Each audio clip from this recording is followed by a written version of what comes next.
Vamos abrir a palavra do Senhor em Levítico, no capítulo 1.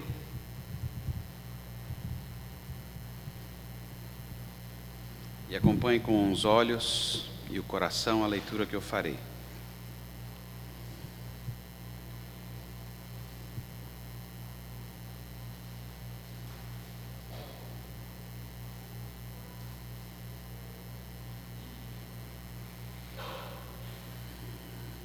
Levítico capítulo 1, a palavra de Deus diz assim: Chamou a Moisés e da tenda da congregação o Senhor lhe disse: Fala aos filhos de Israel e dize-lhes: Quando algum de vós trouxer oferta ao Senhor, trareis a vossa oferta dos animais domésticos, de gado ou de gado miúdo. Se a sua oferta for oferta queimada de gado, trará macho sem defeito. À porta da tenda da congregação o trará, para que o homem seja aceito perante o Senhor. E porá a mão sobre a cabeça da oferta queimada, para que seja aceito o favor dele para a sua expiação. Depois, imolará o novilho perante o Senhor, e os filhos de Arão, os sacerdotes, apresentarão o sangue e o aspergirão ao redor sobre o altar, que está diante da porta da tenda da congregação. Então, ele esfolará a oferta queimada, e o cortará em seus pedaços. E os filhos de Arão, o sacerdote, porão fogo sobre o altar e porão em ordem lenha sobre o fogo. Também os filhos de Arão, os sacerdotes, colocarão em ordem os pedaços, a saber, a cabeça e o redenho sobre a lenha que está no fogo sobre o altar. Porém as entranhas e as pernas dos sacerdotes as lavará com água e queimará tudo isso sobre o altar. Oferta totalmente queimada de aroma agradável ao Senhor. Se a sua oferta for de gado miúdo, de carneiros ou de cabritos, trará macho sem defeito, e o imolará ao lado do altar para o lado norte, perante o Senhor. E os filhos de Arão, sacerdotes, aspergirão o seu sangue em redor sobre o altar. Depois, ele o cortará em seus pedaços, como também a sua cabeça e o seu redenho. E o sacerdote os porá em ordem sobre a lenha que está no fogo sobre o altar. Porém, as entranhas e as pernas serão lavadas com água, e o sacerdote oferecerá tudo isso e o queimará sobre o altar. É oferta totalmente queimada de aroma agradável ao Senhor. Se a sua oferta ao Senhor for de aves, trará a sua oferta de rolas ou de pombinhos. O sacerdote a trará ao altar, e com a unha lhe destroncará a cabeça, sem a separar do pescoço, e a queimará sobre o altar. O seu sangue ele o fará correr na parede do altar. Tirará o papo com suas penas e o lançará junto ao altar, para o lado oriental, no lugar da cinza. Rasgá-la-á pelas asas, porém não a partirá. O sacerdote a queimará sobre o altar, em cima da lenha que está no fogo. É a oferta totalmente queimada de aroma agradável ao Senhor. Vamos orar? Bom Deus e Pai, ajuda-nos a ouvir a Tua voz na explicação que traremos da Tua palavra. Ajuda-nos a ouvir a Tua voz, Senhor. Nós precisamos disso. Nós oramos no nome de Jesus. Amém. Só um pequeno rascunho antes de começar a pregação. Tem algumas coisas diferentes que vocês devem ter ouvido na tradução, mas vocês podem perguntar para quem esteve aqui ontem, não é? Quem esteve aqui ontem ouviu essa explicação do porquê a tradução. Então vocês podem falar, quem veio aí ontem e perguntar. Também é bom já saber, mesmo que vocês já saibam, quando você lê na palavra de Deus, especialmente no Antigo Testamento, alguma coisa sobre sacerdote, está falando da gente. Se ouvir falar sobre o povo, está falando da gente. E se ouvir falar sobre o sacrifício, está falando sobre Jesus. Isso a gente já sabe, que é sobre isto. Esse ritual nós não temos mais, esses rituais apontavam para Jesus Cristo, assim como vários outros lugares da Escritura, mas nós temos os princípios que permanecem os mesmos para ensinar toda a igreja em todo o tempo. E é isso que nós vamos fazer aqui, ok? Então, a partir de agora será o sermão.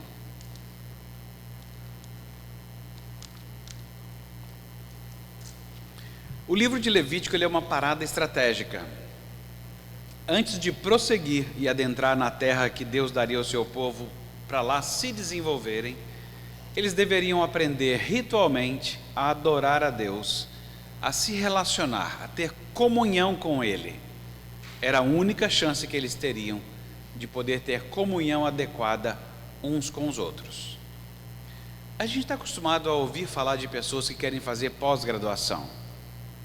Aliás, um curso de pós-graduação pode mudar a sua vida, pode melhorar o seu salário, pode te conseguir de fato um emprego.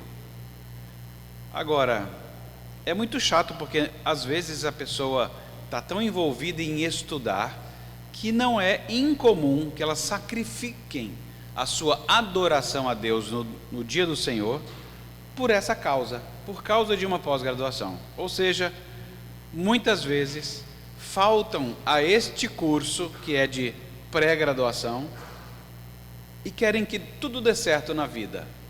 Não funciona assim. Veja esse primeiro capítulo de Levítico. Deus desenhou uma liturgia para formar um povo adorador. Foi isso que ele estava fazendo. Que o ama acima de todas as coisas e assim ama o seu próximo, como a si mesmo. A transição para Levítico ela é bem clara.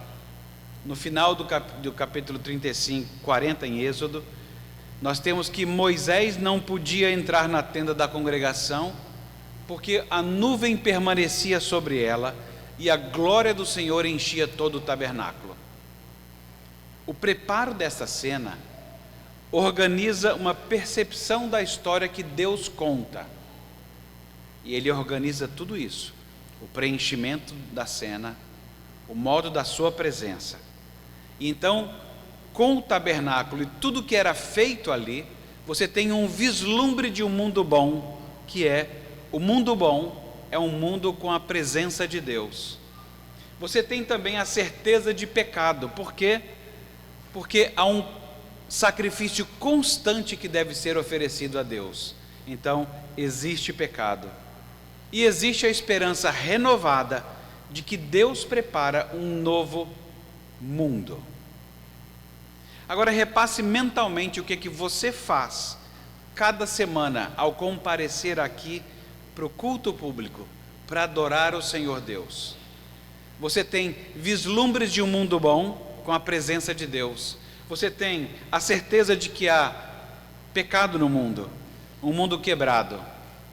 Mas você tem a certeza de que há o único sacrifício de Cristo, nos relembrando que nós precisamos nos aproximar de Deus. E a esperança renovada de que haverá um mundo novo. É isso que nós fazemos o tempo inteiro que nós nos reunimos. Nós ficamos repetindo isso. Nós precisamos dizer isso repetidas vezes à nossa alma, ao nosso coração. Deus nos criou à sua imagem. E o ritual levítico dado por ele mostra que adoraremos, nós certamente adoraremos a Deus, ou escolhendo uma das coisas que ele criou. Não é assim que Paulo mais tarde vai falar aos Romanos?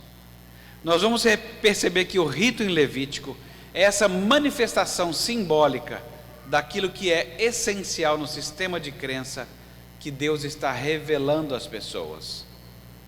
A renovação pessoal, a renovação social, a renovação, ela vai ser, a renovação cósmica até, ela vai ser marcada pelo rito estabelecido. Obedecer a Deus nesse ritual é o que promove a paz, o conforto, a satisfação, o equilíbrio, a sensação de uma identidade que está clarificada. Eu sei quem eu sou, porque eu sei onde eu estou. No caso nosso, estamos em Cristo. Se Deus aparecesse aqui agora e perguntasse para nós, como perguntou para Adão: onde estás? Nós responderíamos: estamos em Cristo. O Deus dos símbolos e dos ritos se comunicou conosco por meio de pactos, sacrifícios e derramamento de sangue. E o que nós aprendemos desses ritos e símbolos na Escritura? Nós aprendemos que eles não eram um fim em si mesmos. Os ritos e símbolos, eles eram ferramentas dadas por Deus para elevar o seu povo, para fazê-los transcender. O detalhamento que nós temos aqui dos sacrifícios, ele é uma expressão simbólica da perfeição de Deus. Era tanta coisa para prestar atenção. Eu fico imaginando, ainda bem que ele se revelou ao povo judeu primeiro, e não ao povo brasileiro. Porque todo aquele detalhe de, olha, o papo que você arrancar da ave, você joga fora para o lado oriental. Eu fico pensando da pessoa lembrando disso o tempo inteiro. Havia um jeito certo para fazer as coisas. E isso falava um pouco do relacionamento perfeito que nós deveríamos ter com Ele, de ouvir tudo o que Ele diz. A existência de um sacrifício apontava para duas verdades essenciais: ser aceito por Deus e ter comunhão com Ele. Quando o povo de Deus abria mão desse ritual, dessa liturgia, estava deixando de lado o único ritual que poderia fazê-lo transcender a Deus. Não haveria renovação pessoal, nem social, e colaborava para mais confusão cósmica.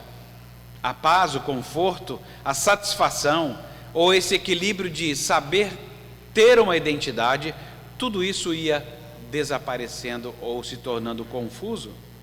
E algo pior acontecia. A pessoa abraçaria outros rituais, realizaria outras liturgias. Deus sabe quem Ele criou, e para o nosso benefício Ele estabeleceu rituais. Alguma coisa do tipo assim: olha, nós conversaremos todos os dias, e o seu desejo de ouvir a minha voz formará os seus apetites, formará os seus valores, formará os seus amores. As liturgias e os rituais que concorrem com Deus entenderam alguma coisa muito importante. Eu não sei se vocês já perceberam, mas outras liturgias e outros rituais concorrentes, eles não trabalham para convencer você intelectualmente, mas eles tentam cativar o seu coração e os seus apetites. Tanto é assim, quando você pega uma letra bem horrorosa de música evangélica, bem ruim mesmo, fala, e o pastor chega, geralmente o pastor, né, que é o profeta das boas novas, fala assim: rapaz, não vamos cantar isso não, isso é um lixo teológico, é até radioativo isso aí.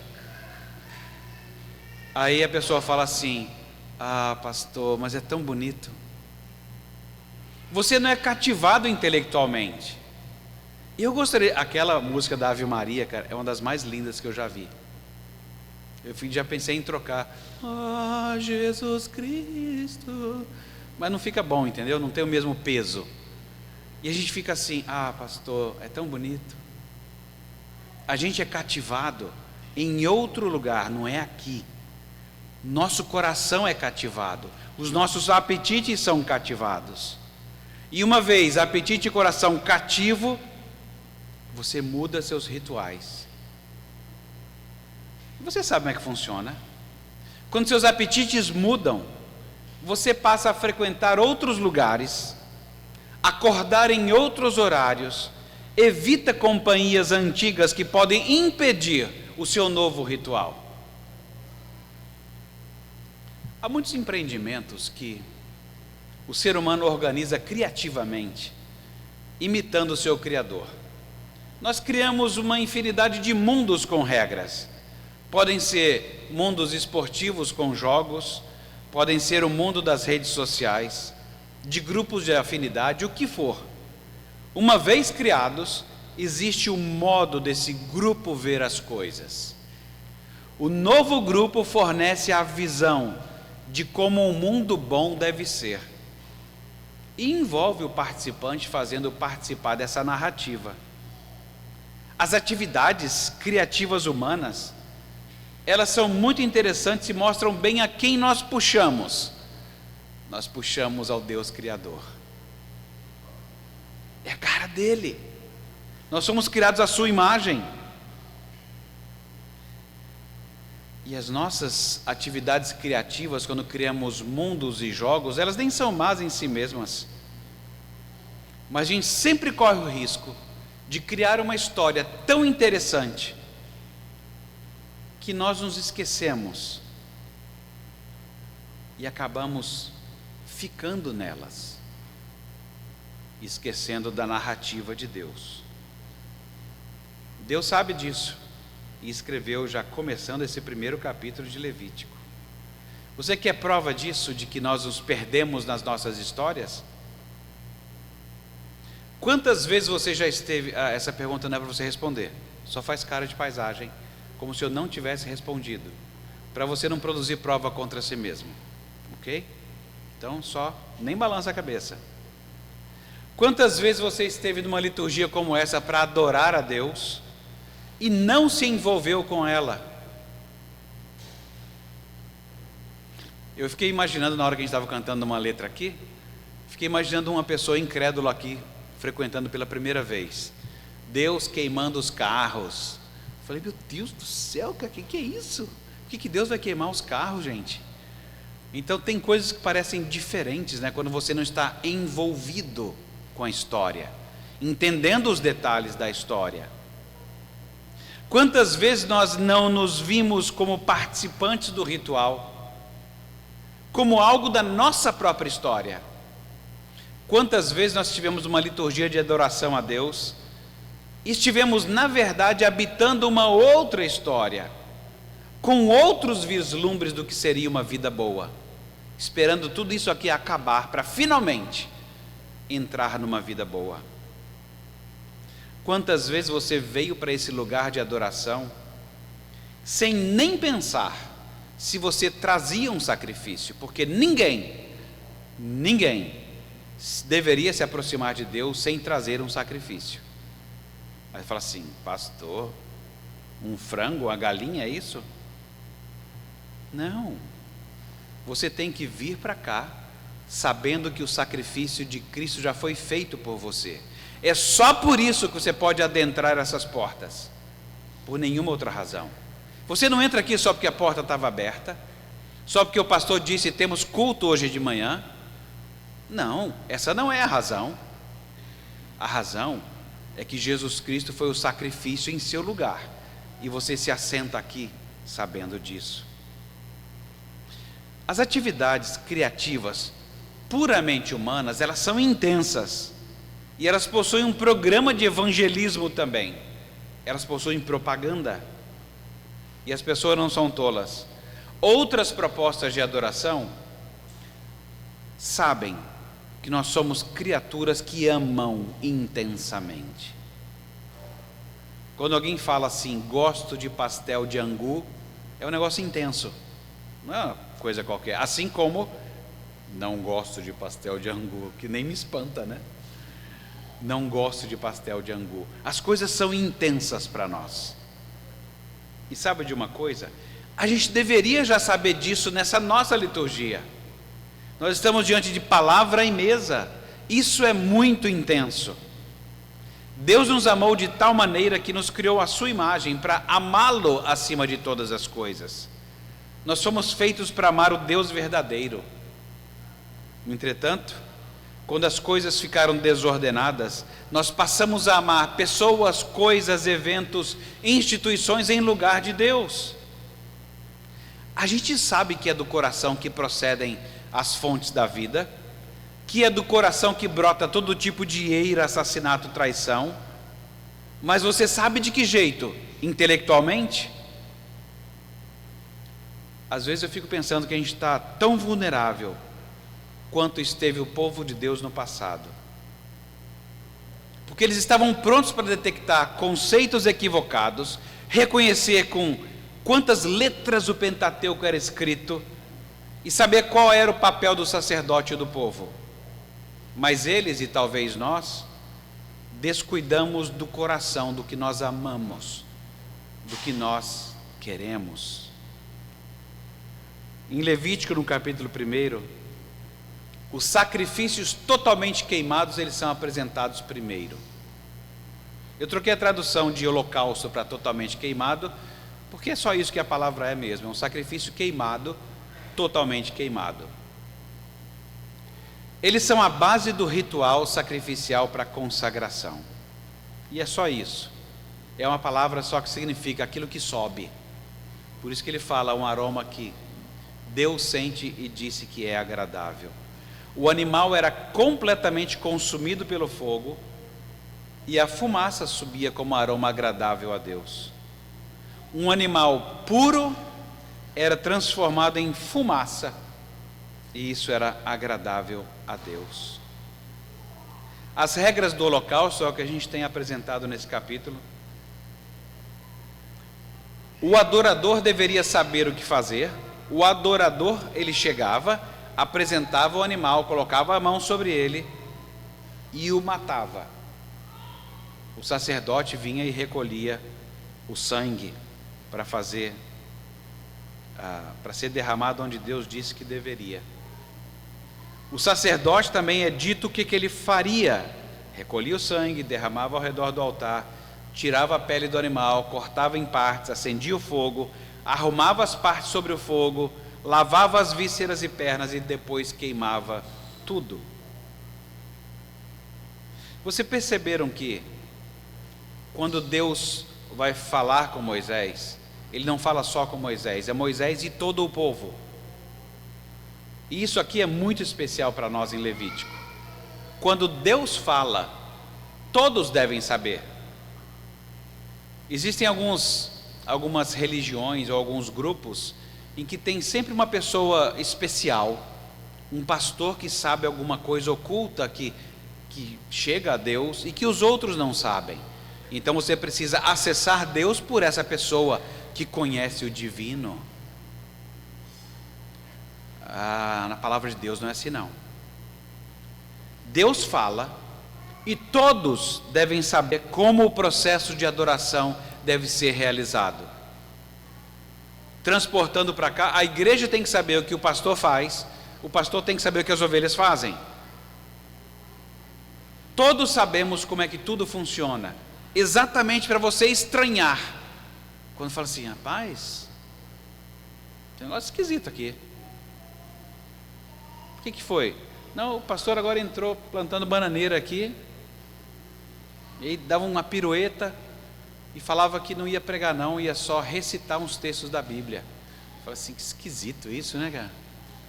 Mas é o pastor, né? Ele sabe o que faz. Não! Todos sabemos como as coisas devem ser. Todos deveriam saber o que deve ser feito. Nada de burocracia. De modo direto e simples, o povo de Israel aprendeu que não haveria possibilidade de se aproximarem de Deus sem que houvesse oferta de sacrifício. Então, todos sabem que sem sacrifício, ninguém se aproxima de Deus. Além disso, você aprende nesse primeiro capítulo que havia um local específico para ser ofertado, era no tabernáculo. Então havia o local certo, a oferta certa e o modo do oferecimento adequado. Tudo isso tinha que estar conhecido por todos. Então o lugar, a oferta e o modo de oferecimento foram designados para moldar os corações dos adoradores. Para que tanto detalhe, não é? Porque esses detalhes revelariam com clareza aquelas pessoas que obedeceriam a Deus e às suas instruções. Como é que você sabe que haveria rebeldia? Simples. Se a pessoa questionasse o lugar, a oferta ou o procedimento em oferecê-la, haveria algo errado, muito errado ali. A idolatria do Egito, onde saíram, e de Canaã, para onde se dirigiam, experimentavam liberdade de escolha. O povo de Deus não, tinha um lugar, era o tabernáculo. Os outros poderiam oferecer em qualquer lugar. E vocês vão perceber isso depois na história do povo de Deus no Antigo Testamento, que em várias ocasiões eles ofereceram sacrifício em outros lugares. Então não é só uma descrição narrativa, mas estão te dando uma dica que as coisas não andavam muito bem quanto a ouvir a voz de Deus. Deus estabeleceu lugar, tipo de oferta e como oferecer. É por isso que você tem a mesma coisa hoje. Você tem um lugar a oferta e o modo de oferecer. Tudo funiu em Jesus Cristo. Ele é o lugar, porque Ele é o templo, Ele é a oferta e Ele é o modo de nós recebermos. Era para lá que todo esse processo estava apontando. Então, para o povo de Deus, não havia escolha quanto ao lugar, ao tipo de oferta e ao modo de oferecimento. É preciso conhecer bem a vontade de Deus e saber cultuá-lo antes de realizar quaisquer outras atividades, antes de ir para outros lugares. Afinal, o propósito daquelas instruções era conduzir o povo de Deus a fim de se tornarem uma nação santa, uma nação separada, que ouve a voz de Deus e tem prazer em fazer como Ele instrui. Ouvir a voz de Deus é teologia bíblica do começo ao fim. Você vai sempre ouvir isso na Escritura: quem ouve a voz de Deus e quem não ouve. Agora, veja, eles não aprendem só que o processo não é burocrático, que todos devem saber, e que há um lugar, há um tipo de oferta e há um modo de oferecer, mas também a morte substitutiva dos animais que morriam no lugar da pessoa era de animais domésticos.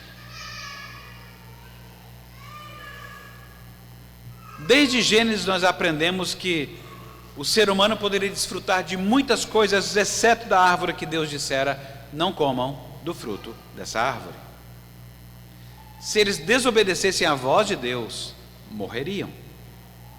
E depois da desobediência, homem e mulher conheceram a punição abrandada de Deus e a promessa de que um descendente viria e venceria totalmente o mal por eles. Essas duas ideias de morte e um descendente permeia toda a história da revelação de Deus. Aqui em Levítico, o leitor se depara com essas duas ideias de morte e um descendente nesse mesmo ritual, o sacrifício. Nesse sistema sacrificial, o ser humano percebe que o animal o substitui. Isso significa que o animal sacrificado é um tipo de descendente que morre a morte do ofertante. O sacrifício de uma vida ordenado por Deus remove o pecado. O que esse sacrifício totalmente queimado e tantos sacrifícios com sangue posteriores tem a ver com ser santo? Lembre-se que Deus está instruindo o seu povo a se aproximar dele, para ser povo separado, para ser povo santo. Você começa pela purificação de pecado, pelo sacrifício. O único modo de remover pecado, segundo a instrução de Deus, é com um derramamento de sangue. Isso vai ser mais tarde escrito lá no livro de Hebreus. Deus requer que o sacrifício seja de animais limpos, o que equivale a alguns dos animais domésticos, e perfeitos. Esses animais domésticos tinham que ser de excelente qualidade. E você já deve ter imaginado, eu espero que sim, animal doméstico de excelente qualidade. Isso devia valer bastante para um dono. Se você nunca criou boi, ovelha, cabra, nunca criou nem galinha, gente. Galinha, talvez. Aí você tem aquele galo bom. Aí você fica pensando na hora do sacrifício e fala assim: oh Deus, vou ter que entregar logo o melhor. Não dá para ser um franguinho ali, não parece que vai dar em muita coisa, mas ele está bom, está inteiro. Não. Mais tarde na história você percebe que Davi entendeu bem esse conceito, porque um dia ele escreveu assim: não oferecerei ao Senhor holocaustos que não me custem nada. Davi sabia que havia um aspecto sacrificial. É nessa hora que eu vejo algumas denominações concorrentes que insistem de um modo equivocado que você precisa fazer sacrifício. Aí eu falo: rapaz, não é que ele não está de todo errado? De todo errado ele não está.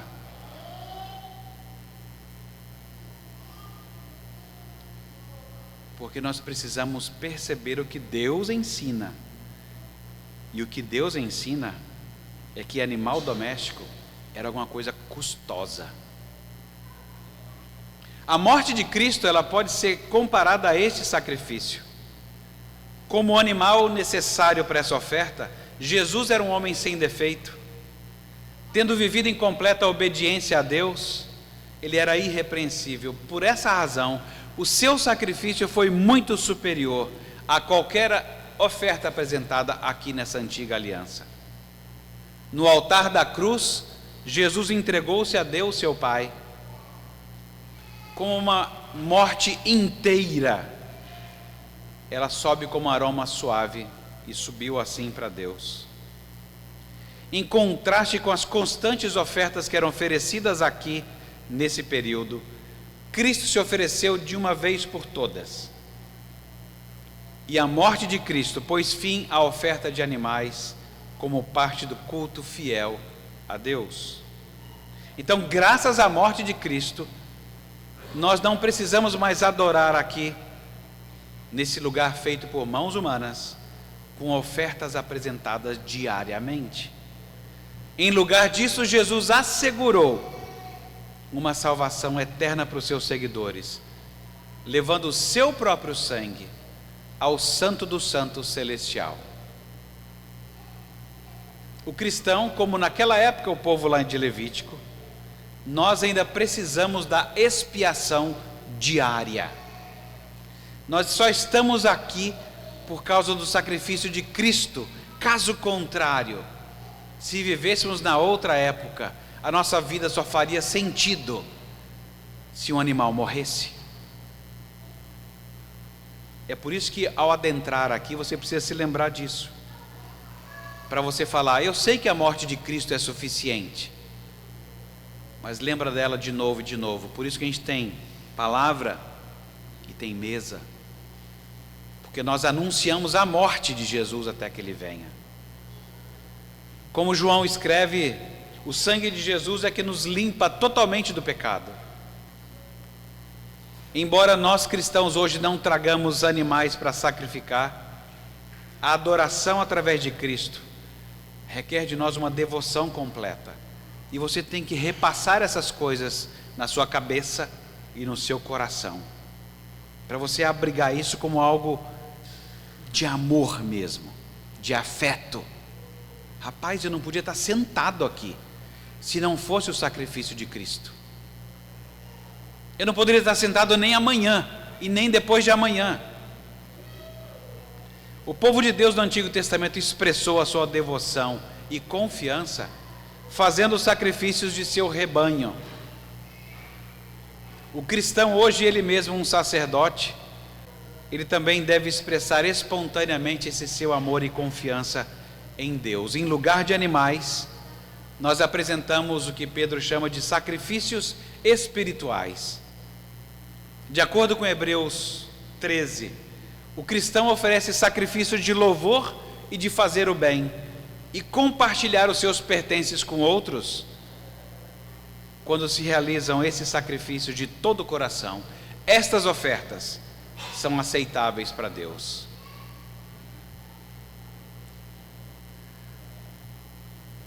O melhor a ser oferecido nesse capítulo 1, ele era totalmente consumido. Eu gosto dessa ideia, porque é bem a ideia do que Paulo utilizou escrevendo aos Romanos, quando ele fala da apresentai os vossos corpos como sacrifício vivo. E eu tenho certeza que a oferta que ele tinha em mente era essa de Levítico capítulo 1, porque o cristão tem que se apresentar por inteiro e ser totalmente consumido, sempre. O crente deve ser santo, porque o animal tinha que ser livre, sem defeito. Então nós precisamos ser consumidos diariamente.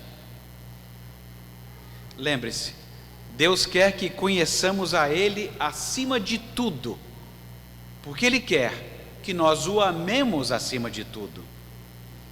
Olha, às vezes você pode ficar iludido de guardar o melhor para si mesmo, e ainda ficar pensando assim: oh Deus, o Senhor pede o melhor do gado e vai queimar tudo? Vamos negociar isso aí? Vamos apresentar um negócio bom, não precisa ser o melhor, mas um negócio bom, e já que o Senhor vai tostar mesmo. Mas como é que funciona a nossa cabeça? Se você tivesse que lidar com rebanho, ou a gente não faz isso porque é crime, mas o gasofilácio estava aqui, não estava? E o povo trouxe a oferta, não trouxe? Dízimos e ofertas. Aí vamos fazer o seguinte, não pode fazer isso, estou ciente de que é crime, mas a gente fala assim: ok, trouxemos nossos dízimos e ofertas, e agora, para mostrar que nós confiamos em Deus somente, reverendo, traz o fogo, acende, aí queimo tudo. Meu Deus do céu, cara, você queimou todo o dízimo. Falei: isso mesmo, queimou tudo, para Deus nos ensinar que sou eu quem faço vocês crescerem, sou eu quem dou a vocês, sou eu que multiplico o gado. Não é você pensar que tem um bom macho, não é você pensar que tem uma boa vaca, um bom cordeiro, um bom cabrito, e isso e a sua habilidade é que tem feito a fazenda crescer. Não, é Deus quem faz isso. Então, quando ofereciam o melhor, Ele queimava tudo, para que eles tivessem percepção de que dependem de fato de Deus. Por que uma pessoa esfria quando há tanta coisa maravilhosa na palavra de Deus? É porque ela vai deixando de adorar a Deus publicamente, de ler a palavra de Deus, de falar com Deus.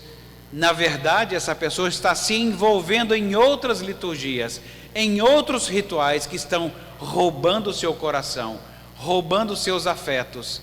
Ela está amando outra coisa, que não é Deus acima de todas as coisas. E esse outro ritual está fazendo alguma coisa nela. Talvez por isso, já que nosso dinheiro não vai ser queimado e muitos de nós não somos fazendeiros, a gente não tem essa percepção de que, olha, Deus trabalha desse jeito. Se está achando que foi o seu grande esforço, que bom que você se esforçou, era necessário, e foi de fato um esforço. Mas ao final do esforço você fala assim: obrigado, Deus. Se não fosse o Senhor, eu não teria. Se não fosse o Senhor, eu não teria. Nós não estamos aqui hoje cumprindo apenas um ritual de adoração. Nós temos toda essa história da narrativa de um mundo bom, que quebrou, que está sendo restaurado através de Jesus. E isso muda a gente. Você acredita nisso de fato? Que ao ser exposto de novo e de novo ao vislumbre de um mundo bom, a certeza de que você está no mundo quebrado, mas que ele foi e está sendo redimido, você acredita mesmo nisso? Que Jesus foi totalmente consumido para que você pudesse viver? Para que a gente consiga ter comunhão uns com os outros, começa aqui, com a comunhão com Deus. Ele quis que nós soubéssemos que Ele fala, e o processo de adoração tem que estar claro para todo mundo, de que o seu sacrifício tem lugar. É a cruz, é a cruz, é Cristo, é deste jeito que Ele quis fazer. A morte substitutiva era de animais domésticos, porque tem custo. E nós somos lembrados pela Escritura, o custo da morte de Cristo não foi nem ouro nem prata. A comparação é essa. Não foi todo o dinheiro do mundo, foi o sangue de Cristo. Teve custo Nós somos salvos pelas obras de Cristo. E o melhor apresentado foi consumido. É Deus quem supre o que nós precisamos. É tão fácil trocar, porque afinal o pedaço de pão é pequeno aqui também, não é? Ou vocês dão uma baguete para cada um? Não, é um pedaço pequeno, é um cálice piúdo. Mas nós somos dessedentados e alimentados de fato, porque nós participamos do único alimento que de fato sacia a nossa fome e a nossa sede. Esse é o único ritual que desvenda. Rapaz, eu estava enganado. Eu achava que eu precisava disso. É a famosa cena de: eu estou com uma sede, mas uma sede. Eu queria só uma Fanta laranja. Falei assim: você disse que estava com sede? É, disse que estava com sede. Então é uma sede fantasiada. Acho que é. Toma um copinho d'água, toma. Água. A gente se equivoca com tantas outras coisas, achando que é comida e que é bebida. Que Deus nos ajude nessa manhã a participar da mesa. Verdadeira comida e verdadeira bebida. Porque Deus se importou que todos nós soubéssemos como é o ritual de adoração. Deus se importou de estabelecer um lugar específico, uma oferta específica e um modo de ser oferecido específico. E um cordeiro que tinha um alto custo. Foi o Deus que se encarnou e morreu em nosso lugar. Deus nos abençoe nessa manhã. Amém.